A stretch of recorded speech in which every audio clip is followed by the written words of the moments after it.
دعا جو ہے نا، دعا اس میں اصل ہے انفرادی. اجتماعی دعا میرے لیے تو مانگنا بڑا ہی مشکل کام ہے. خیر مانگ لینی چاہیے کبھی کبھار، لوگوں کو سیکھنے کا موقع مل جاتا ہے. لیکن اجتماعی دعا کے موقع تو کبھی کبھار ہی آتے ہیں نا. آپ مجھے ایک بات بتاؤ، جب کسی سے قرضہ مانگنے کے لیے جاتے ہو، کسی ذاتی ضرورت سے لیے جاتے ہو، تو کیا بھونپو ہاتھ میں لے کے جاتے ہو؟ اس کو بھونپو کہتے ہیں نا، وہ جو اسپیکر ہوتا ہے. یہ پوری قوم کو لے کے جاتے ہو، جا کے چھپڑ میں اس سے لجاجت کرتے ہو بیٹھ کے کہ یار تو حالات دیکھ رہے، غربت مہنگائی کہاں پہنچی ہوئی ہے، یار تھوڑا کچھ روکڑا شوکڑا دے دے. ایسا ہی ہوتا ہے کہ نہیں ہوتا؟ تو دعا کا جو اللہ نے اصول بتایا ہے قرآن مجید میں، ادعوا ربکم تضرعا وخفیہ، اپنے رب کو پکارو عاجزی کے ساتھ اور چپکے سے. تو دعائیں کرنا سیکھیں. مسئلہ سارا مسلمان کے ساتھ یہ ہے کہ اس کا ہر ایک کے ساتھ کنیکشن. جی بیٹا اچھا میں پڑھ لوں دعا کے لیے، ٹھیک ہے. مسئلہ مسلمان کے ساتھ یہ ہے کہ اس کا اللہ تعالیٰ سے کنیکشن کیا ہو گیا ہے؟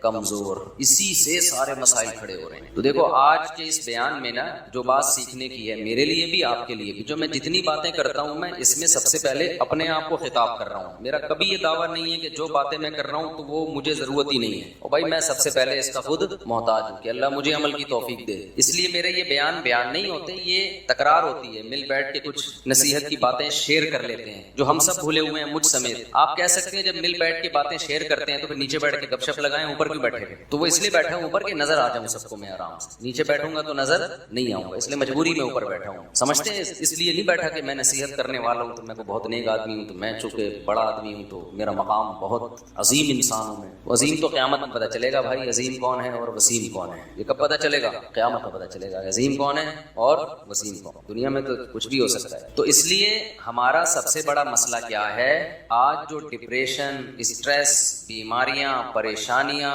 ناکامیاں اور ٹینشنیں، ان کی بڑی وجہ یہ ہے کہ ہمارا اللہ سے کنیکشن کیا ہو گیا ہے؟ کمزور. بعض لوگوں کا تو بالکل ہی ختم ہو گیا ہے. اور اللہ نے جو ہمیں عبادتیں دی ہیں نا، تراویح کی عبادت، رمضان کی عبادت، ذکر اذکار کی عبادت، حج کی عبادت، عمرے کی عبادت، دعا کی عبادت، صدقات و خیرات کی عبادت، ان سب کا مقصد اللہ سے تعلق پیدا کرنا ہے.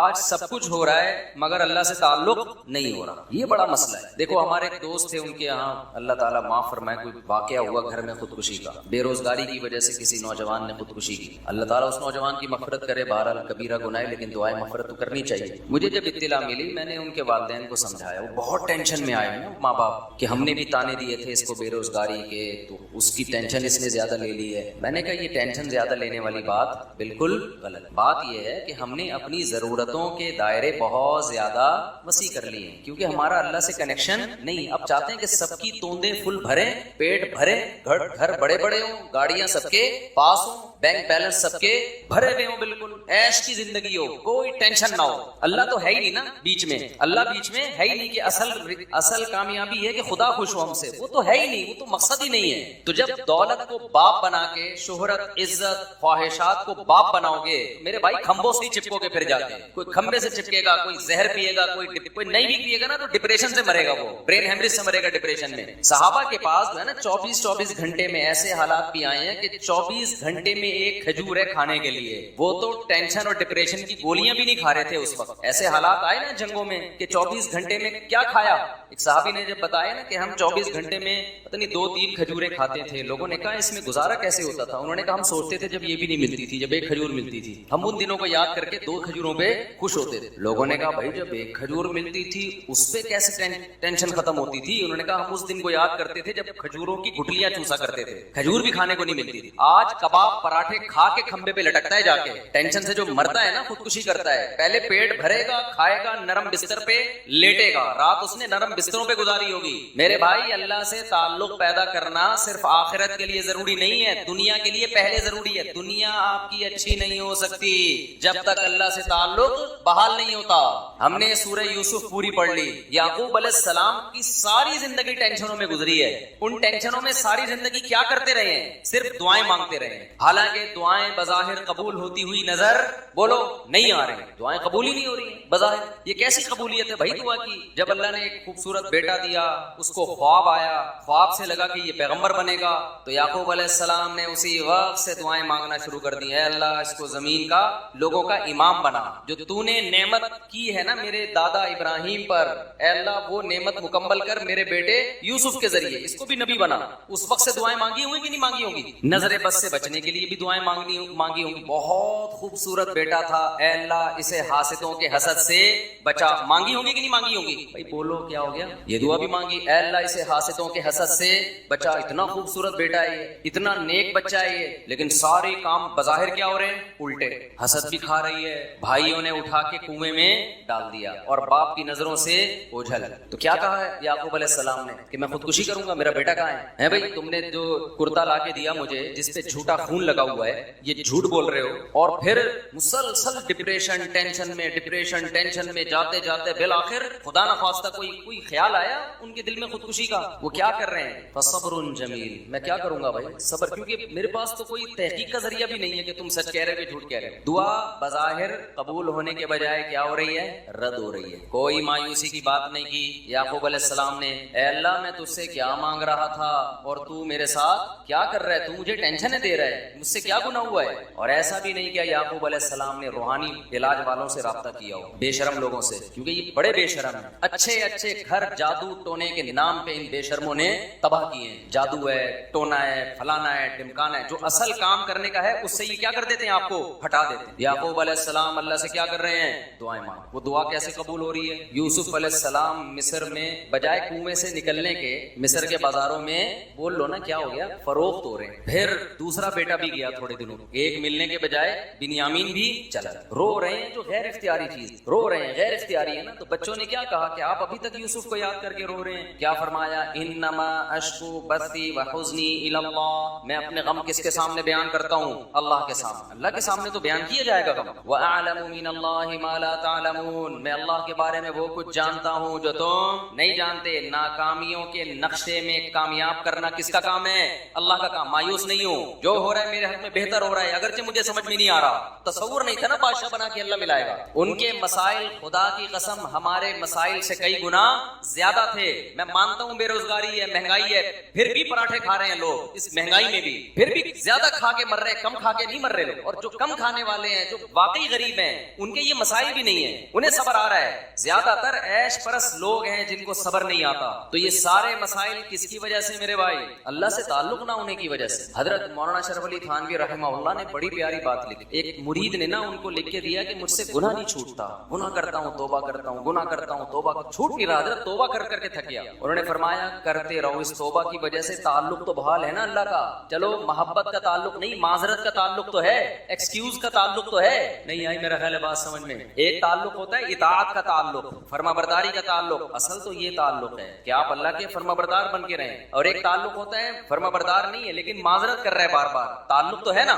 اور ایک ہے کہ تعلق ہی نہیں ہے, نہ اطاعت کر رہا ہے نہ اللہ سے معافیا مانگ رہا ہے. آج مسلمان کا بہت بڑا مسئلہ کیا ہے کہ اللہ کو اس نے اپنی ڈکشنری سے نکالا, اب چند رسومات میں تو اللہ رہ گیا ہے, چند رسومات, لیکن ایسا مضبوط تعلق نہیں ہے کہ یہ اللہ آپ کو ڈپریشن سے نجات دے دے, یہ اللہ آپ کی ٹینشنیں دور کر. دیکھو جب آپ ٹینشن میں ہوتے, کوئی محبوب دوست مل کے آپ کے ساتھ ٹینشن شیئر کر لے تو آپ کو خوشی ہوتی ہے نا, آپ کہتے ہیں یار تمہاری وجہ سے میرا غم کیا ہو گیا ہے, ہلکا ہو گیا ہے. تو اللہ کی وجہ سے ہم ہلکا کیوں نہیں ہو رہا؟ اس کا مطلب اللہ دوست ہی نہیں ہے, تعلق ہی نہیں ہے اللہ سے. تو خوب سمجھ لو رمضان اللہ نے کیوں دیا؟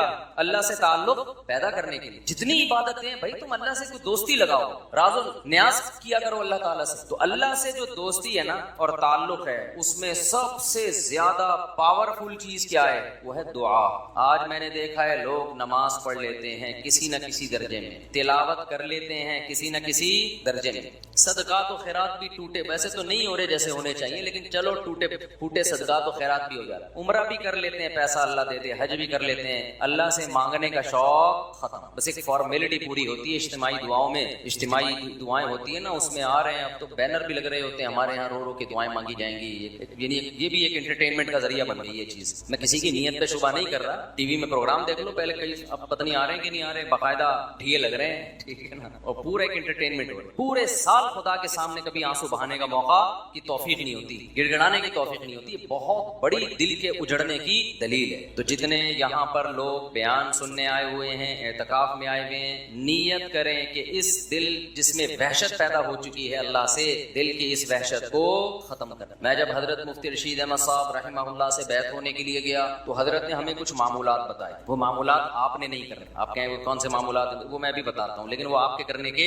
نہیں، اس کی وجہ بھی بتاؤں گا کیوں نہیں۔ تو حضرت نے فرمایا کہ رات کو کسی بھی وقت قبلہ رخ ہو کے بیٹھ جایا کریں، جیسے بیٹھنا سہولت سے ممکن، یعنی جس پوزیشن میں بیٹھنے میں سہولت۔ پھر کیا کرنا ہے، 10 دفعہ درود شریف پڑھنا ہے نبی صلی اللہ علیہ وسلم کے احسانات کو سوچ کے، پھر 10 دفعہ استغفار پڑھنا ہے، اپنے گناہوں کو یاد کریں، اور پھر ایک مراقبہ کرنا ہے۔ مراقبہ کیا کہ اگر آپ کسی جگہ خوبصورت باغیچہ لگانا چاہتے ہیں، خوبصورت پھول لگانا چاہتے ہیں، پھلدار درخت لگانا چاہتے ہیں، تو پہلے وہاں سے جھاڑیاں صاف کرنی پڑیں گی کہ نہیں کرنی پڑیں گی؟ بولو نا خواتین، خوب غور سے بیان سنیں۔ آج کل خواتین میں بھی گھروں میں معمولات کا رواج ختم، موبائل آ گیا ہے ہاتھ۔ ہم اپنی دادیوں نانیوں کو دیکھتے تھے، مسلح سے محبت تھی ان کو۔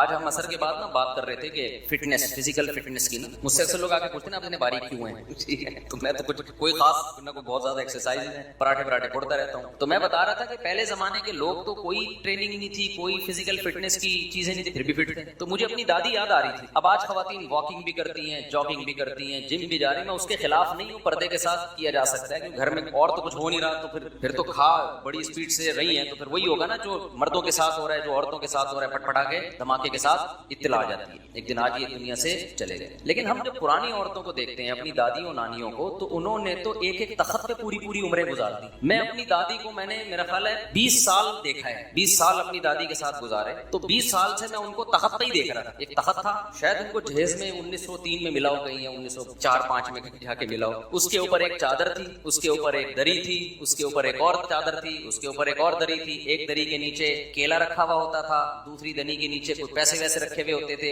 ان کے مختلف چیزیں تھیں۔ پان بھی کھاتی تھی، وہ تھا سروتا ہوتا تھا نا، تو یہ لفظ ڈکشنری سے غائب ہو رہے ہیں۔ سروتا نہیں ہوتا وہ جو کاٹنے والا، پھر چھوٹا سا پان ہوتا تھا، تمباکو لگایا اور رکھ لی۔ اسی تخت پہ میں نے ان کو دیکھا، 20 سال انہیں گزارے، 85-90 سال کی عمر میں ان کا انتقال۔ نہ کوئی واکنگ تھی، نہ کوئی جاگنگ تھی، نماز، تسبیحات، تھوڑا بہت غیبتوں میں ٹائم گزرتا تھا، اللہ معاف فرمائے وہ غلط تھا۔ زیادہ ٹائم کس میں گزرتا تھا؟ نماز میں۔ روزے رکھتی تھی شوال کے، رمضان میں کئی قرآن ختم ہو جاتے تھے، حالانکہ نظر کمزور ہو گئی تھی، اتنے موٹے موٹے چشمے لگا کے قرآن پڑھے جا رہے ہیں۔ میں حیران ہوں آج کل عمریں کتنی چھوٹی ہو گئی ہیں۔ بات کیا ہے بھائی؟ کسی نہ کسی درجے میں اللہ سے تعلق تھا، ٹینشنیں نہیں تھی، ڈپریشن نہیں تھی جو یہ ہے۔ ان کی ڈپریشنیں اللہ سے دعائیں مانگ کے ختم۔ انہوں نے بہت سارے غم بھی دیکھے، جوان موتیں دیکھی ہیں۔ مجھے دادی نے بتایا کرتی، پتہ نہیں کتنے میرے بچے پیدا ہو کے فوت ہوئے ہیں۔ آج عورت کا ایک بچہ فوت ہو جائے نا، اتنا شور شرابہ، اتنا رونا پیٹنا چیخنا کہ شوہر کا دل کرتا ہے کہ وہ بھی فوت ہو جائے، اتنی ٹینشن ہوتی ہے اس کو۔ غموں کا برداشت کرنا اور برداشت کرنے کی طاقت اور قوت ختم، کیونکہ اللہ سے تعلق کیا ہو گیا ہے؟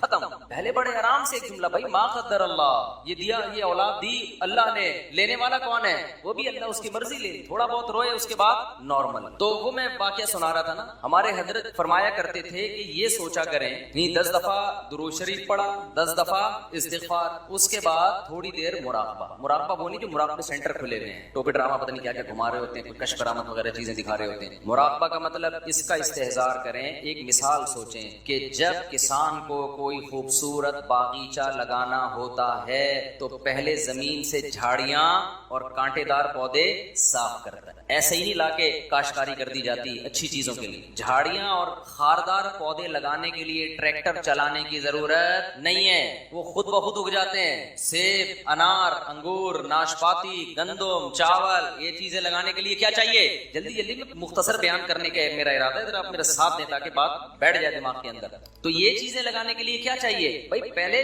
جھاڑیاں صاف کی جائیں گی، اس کے بعد پھول لگتے ہیں۔ تو حضرت فرمایا کرتے تھے، یہ سوچا کریں کہ میرے دل میں اللہ کی محبت کے پھول اس وقت تک نہیں لگیں گے جب تک دنیا کی محبت کی خاردار جھاڑیاں صاف نہیں۔ گاڑیوں کی محبت، پیسے کی محبت، شہرت کی محبت, عیاشی کی محبت, میرا بحریہ ٹاؤن میں پلاٹ کیوں نہیں ہے, میرے پاس اتنا پیسہ کیوں نہیں ہے, میں بہت اچھے اسکول میں کیوں نہیں پڑھ پا رہا, میں بہت اچھی یونیورسٹی میں کیوں نہیں پڑھ پا رہا, میں ابھی تک انڈا موڑ پہ کیوں بیٹھا ہوا ہوں, ڈیفینس میں گھر کیوں نہیں ہے میرا.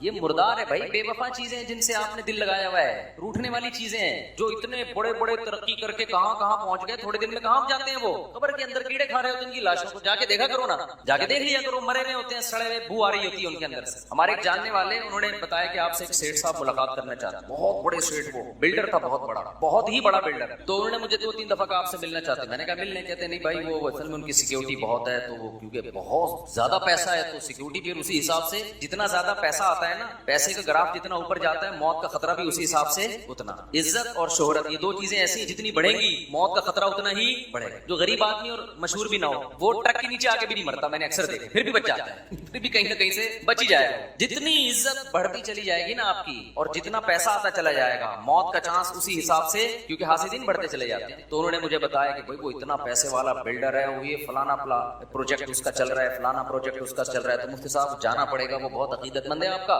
تو جانا پڑے گا. ایکچولی وہ بڑا پروٹوکول ہوتا ہے ان لوگوں کا. میں نے کہا چلو آپ اتنا اصرار کر رہے ہیں اور آپ کے تعلق ہے میرا, میں تو آپ کو جانتا ہوں, اس کو تو نہیں جانتا, آپ سفارش کرنے تو مل لوں گا. تھوڑے دن میں انہوں نے مجھے بتایا کہ بھائی اس کا انتقال کیا ہو گیا, بولو.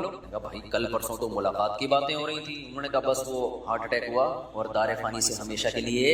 اب اتنا بڑا آدمی, ہارٹ اٹیک اتنے آرام سے ہوتا نہیں ہے, یہ ہم غریبوں والے حساب نہیں ہوتے. ان کی cholesterol level, lipid profile, blood pressure, مشینیں ان کے ساتھ ساتھ چلتی ہیں. غریب آدمی کو تو جب رگ پھٹتی ہے تو پتہ چلتا ہے, 6 مہینے بعد پتہ چلتا ہے کہ ہوا کیا تھا اس کے ساتھ, کیونکہ کوئی ٹیسٹ کوئی رپورٹ ہے اس کے پاس, بولو نا, ہوتی نہیں ہے. گٹکے کھا کھا کے منہ کے کینسر کو بھی چلاتے رہتے ہیں کئی سال تک. یہ گٹکے بھی غیر معیاری ہے نا ان کے. تو یہ جو اتنا مالدار آدمی اچانک سے اس کی موت ہو گئی, تو آپ کا کیا خیال ہے, یہ اچانک ہو گئی ہوگی؟ بھائی ان کو تو رپورٹیں ان کے پاس ہوتی ہیں, شوگر چیک کرنے کی مشینیں ہر وقت, 2-4 ڈاکٹر ہر وقت. پھر بھی اللہ بتاتا ہے جب موت کا وقت آتا ہے, سیکنڈوں کے اندر موت دیتا ہوں میں اکثر ایک مثال میں بیان میں ایک مثال دیتا ہوں. دیکھو جتنے بھی پیغمبر دنیا سے گئے, سے ہمیں یہی پتہ چلتا ہے کہ جیسے نارمل کسی کی موت ہوتی ہے, بیمار ہوتے ہیں, بستر پہ جاتے ہیں, کچھ وقت کے بعد ان کی ڈیتھ ہو جاتی ہے. ہمارے نبی صلی اللہ علیہ وسلم کے ساتھ بھی ایسا ہوا, آپ کو بخار ہوا, چند دن بخار چلا, پھر اسی میں آپ صلی اللہ علیہ وسلم کی وفات ہوئی. لیکن سلیمان علیہ السلام کی وفات کا واقعہ بڑا عجیب ہے. سلیمان علیہ السلام جو تھے نا, ان کی وفات کیسے ہوئی؟ اللہ نے سلیمان علیہ السلام کو اتنی بڑی حکومت دی, تخت ان کے تابع بنا دیا,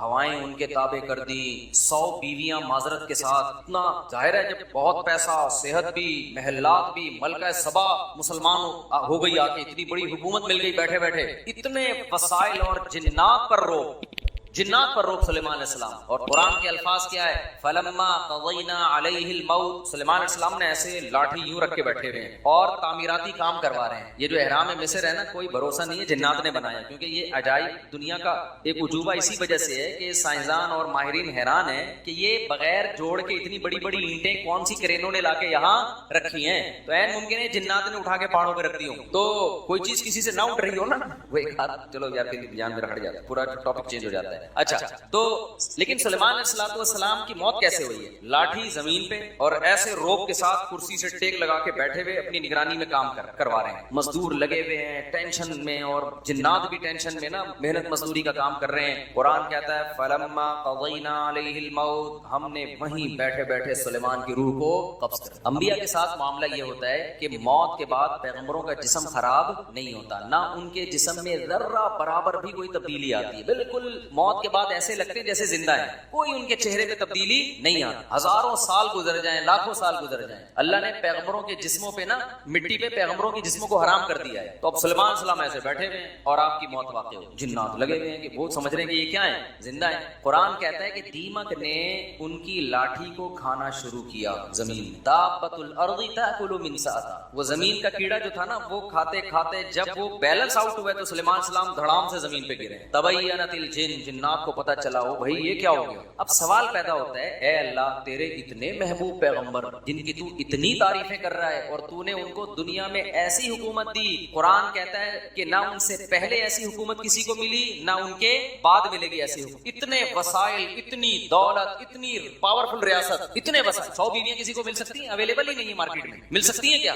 ہے بھائی؟ لوگ ایک ایک کے لیے کنوارے چھڑے چھاٹ ترستے پھر رہے ہیں بیچارے, اور میرا خون پیتے آ کے کوئی رشتہ بتا دے. تو میں کہتا ہوں یا تو رشتہ آئے گا گا, نہیں تو صبر کرو پھر فرشتہ آئے گا. دونوں میں سے ایک کام لازمی ہوگا. تو جب فرشتہ آئے گا تو پھر جنت کی حوروں سے ملا دے گا, پھر وہاں لائف کو انجوائے کرنا, زیادہ ٹینشن مت لو. تو ایسا کیا کیوں اللہ نے سلیمان علیہ السلام کے ساتھ؟ کیا حکمت تھی اس میں؟ بھائی اللہ یہ بتانا چاہتا ہے کہ ٹھیک ہے سلیمان کو میں نے خوش ہو کے دنیا دی ہے نا, لیکن میں تمہیں یہ بتانا چاہتا ہوں کہ یہ دنیا میں کسی کو ناراض ہو کے دوں یا خوش ہو کے دوں, چھیننے میں چند سیکنڈ بھی نہیں لگتے ہیں. اصل آخرت ہے جب سلیمان کو دنیا اتنی دے دی اللہ نے اور چند سیکنڈ میں پوری دنیا ایک دم میں واپس لے لی, تو میں اور آپ کس کھیت کی مولی ہیں؟ ہم سمجھے جی میں نے اپنا گھر بنایا, اپنا خود میں نے دروازہ لگایا ہے, اب میں کرائے کے گھر پہ نہیں رہتا, اب یہ میٹر بھی میرے نام کا ہے. اس پہ اترا رہے ہیں آج کل لوگ, میرا اپنا گھر ہے, کرائے پہ نہیں رہتے ہیں, میری اپنی گاڑی ہے اور رکشے والا میرا رکشہ ہے, صرف تم, اس کے پیچھے لکھا ہوتا ہے نا فخر سے, اور اس رکشے پہ اس کو اتنا فخر ہے چپل لٹکائی ہوئی ہے کہ نظر نہ لگے اس کو.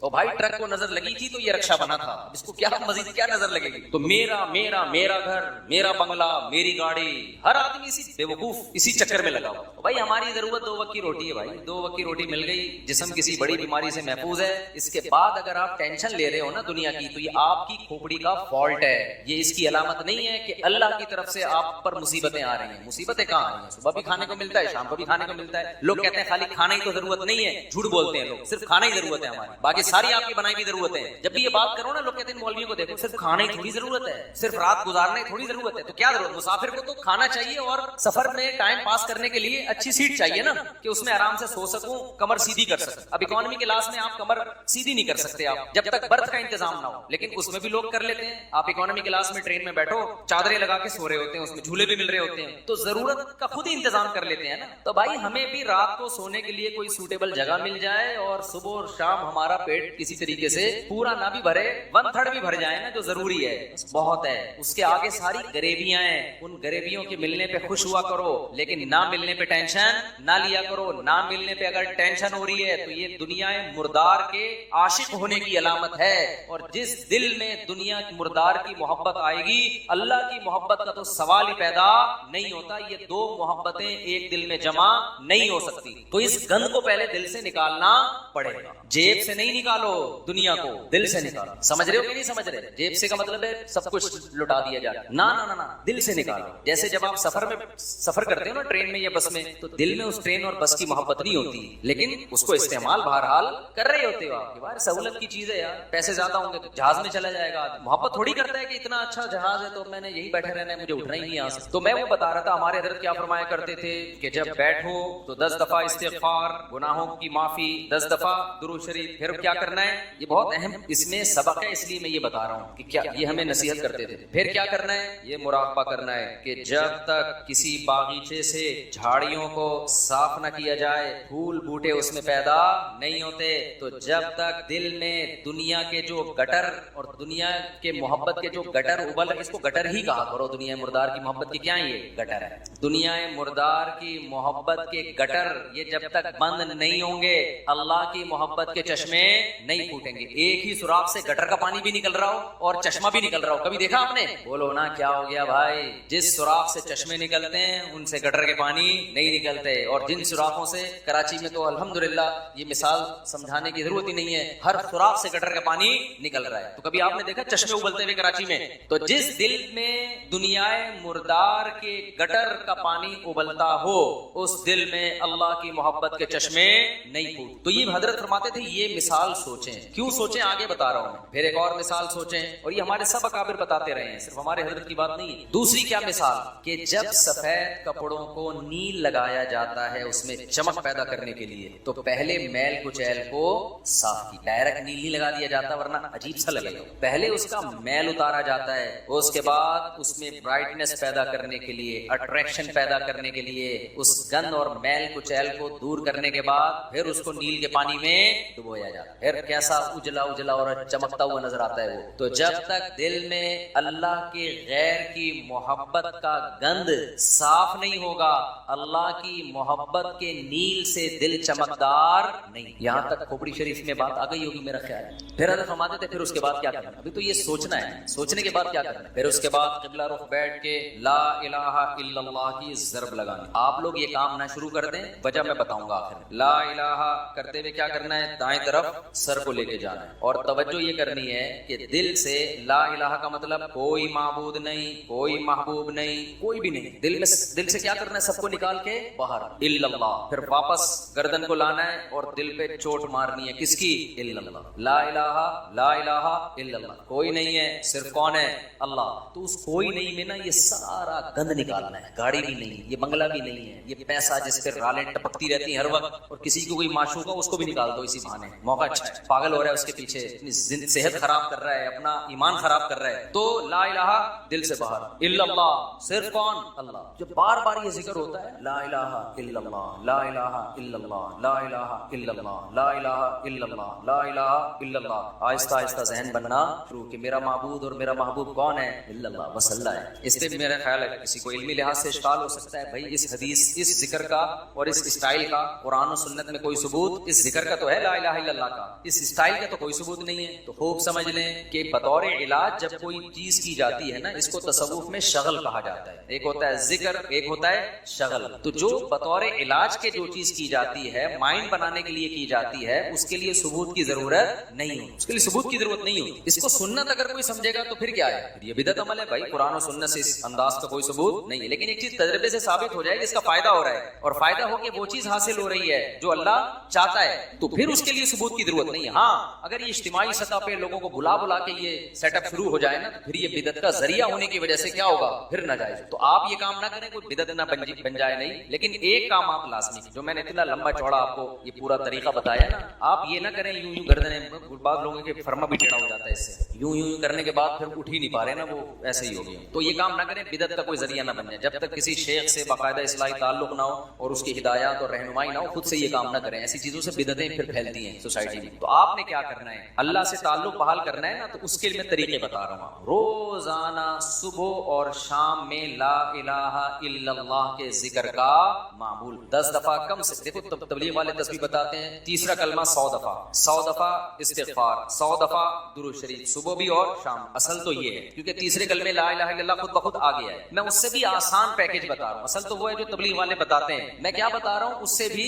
کہ یار وہ نہیں ہوتا تو لا الہ الا اللہ بیچ میں سے نکال لو نا, اسی کا وظیفہ پڑھ لو, اسی کو پابندی سے پڑھ لو. تو جتنے یہاں مرد اور خواتین آج بیان سننے کے لیے آئے ہیں, آج سے عزم کریں کہ ہم نے روزانہ کم سے کم 100 مرتبہ صبح اور 100 مرتبہ شام لا الہ الا اللہ کا ورد کرنا. اچھا, ذکر میں اصل یہ ہے کہ آہستہ آواز سے کیا جائے. جہرن ذکر کو شریعت نے پسند نہیں کیا, لیکن اگر دل لگانے کے لیے معنی اور مفہوم کو کا تصور دماغ میں بٹھانے کے لیے کوئی ہلکی آواز سے جہر کر لیتا ہے, ہلکی آواز سے, بہت شور شرابہ نہ ہو, تو اس میں بھی کوئی حرج نہیں ہے. تو آپ نے کیا کرنا ہے, یہ 2 مثالیں صبح سوچنی ہے, صبح کے وقت کر لیں اور شام کے وقت کر لیں. بیٹھیں قبلہ رخ ہو کے 10 دفعہ استغفار, اپنے گناہوں کو یاد کر کے 10 دفعہ درود شریف پڑھ لیا. اس کے بعد ہلکی آواز میں لا الہ مزے لے کے ذکر کرنا ہے. ترخانہ نہیں ہے, 100 دفعہ نہیں ہو رہا نا, 50 دفعہ کر لو. وہ کام جو تھوڑا ہو پابندی کے ساتھ ہو, اللہ کو زیادہ محبوب ہے اس کام سے جو بہت زیادہ ہو لیکن اس کی پابندی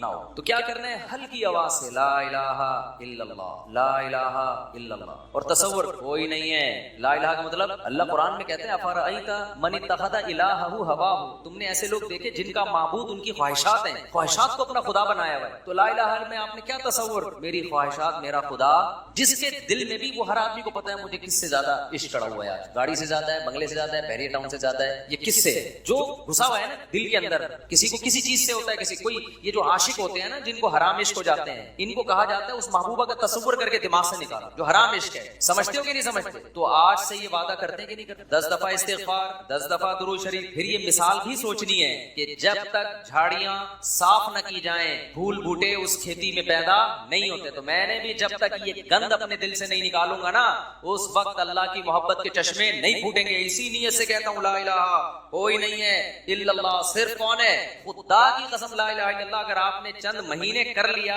اتنا فائدہ ہوگا کہ آپ کی زندگی تبدیل ہو جائے گی. اور جتنے نفسیاتی ڈاکٹر جو آپ کو مختلف قسم کی ڈپریشنوں کے علاج بتا رہے ہیں نا, سارے فیل ہیں اس کے سامنے, لیکن شیطان کرنے نہیں دیتا کام. 2 دن کریں گے صوفی بن کے بیٹھ جائیں گے, اس کے بعد یہ تو ایسی کچھ فائدہ تو ہو نہیں رہا. چھوڑو یار, اللہ کا نام لینے کی توفیق تو مل رہی ہے نا, فائدے کو مت دیکھو. یہ نہیں دیکھنا کہ فائدہ ہو رہا ہے کہ نہیں, بس نام بھی اللہ کا لینے کی توفیق مل گئی تو یہ فائدہ بھی بہت ہے, ہوگا فائدہ انشاءاللہ. ایک کام یہ کرنا ہے پوری زندگی پابندی کے ساتھ. اور اگر کسی سے بیٹھا نہیں جاتا, بعض لوگ ایسے ہیں کہ ان کے